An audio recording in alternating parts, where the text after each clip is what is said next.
झारखंड सरकार की बहुचर्चित मैया सम्मान योजना के बाद अब एक और योजना हेमंत सरकार निकालने की तैयारी कर रही है। राज्य में मैया बलवान योजना आने की तैयारी हो रही है। ये योजना राज्य की महिलाओं को आर्थिक रूप से सशक्त बनाने के लिए शुरू की जाएगी।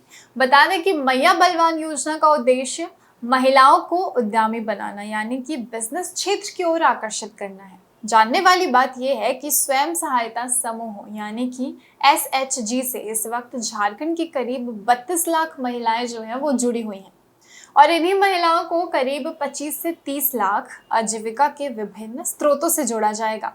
साथ ही महिला लाभुकों को स्वरोजगार के अवसर भी प्रदान कराए जाएंगे।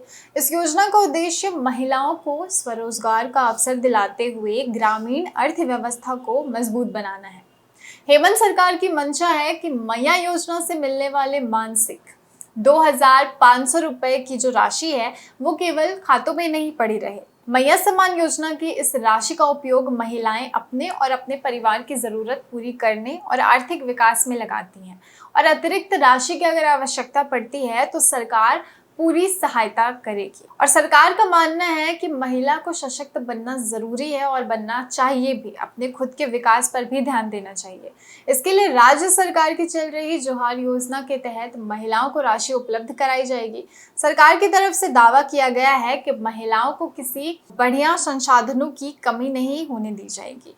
साथ ही अगर वो स्टार्टअप करना चाहती है तो सहयोग की जो राशि है वो भी प्रदान कराई जाएगी, यानी कि कैपिटल दिया जाएगा महिलाओं को बिजनेस करने के लिए अगर वो अपना खुद का कोई बिजनेस करना चाहती हैं।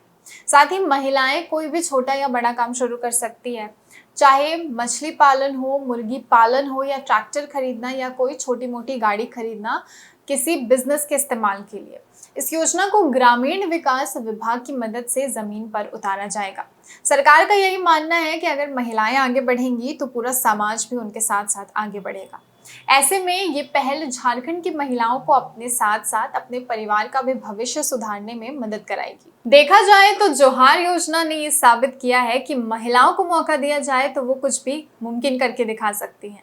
इसी को मद्देनजर रखते हुए महिलाओं द्वारा उगाए गए या बनाए गए या फिर निर्मित किए गए उत्पादों को प्लास ब्रांड समेत अन्य बाजार से जोड़ने की भी रणनीति सरकार के द्वारा बनाई जा रही है। साथ ही ग्रामीण क्षेत्रों में सहकारी समितियों के गठन की भी योजना बनाई जा रही है ताकि स्मॉल बिजनेस या छोटे कारोबारियों को एक बड़ा नेटवर्क में हिस्सा लेने का मौका मिले और अपनी पहचान बनाने का मौका मिले।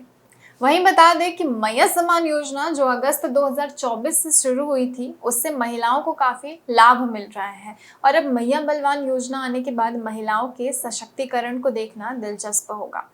देखते हैं आगे क्या होता है, सरकार इसकी योजना कैसे करती है। फिलहाल इस अपडेट में इतना ही। ऐसे ही और अपडेट के लिए बने रहे हमारे चैनल द न्यूज़ पोस्ट के साथ।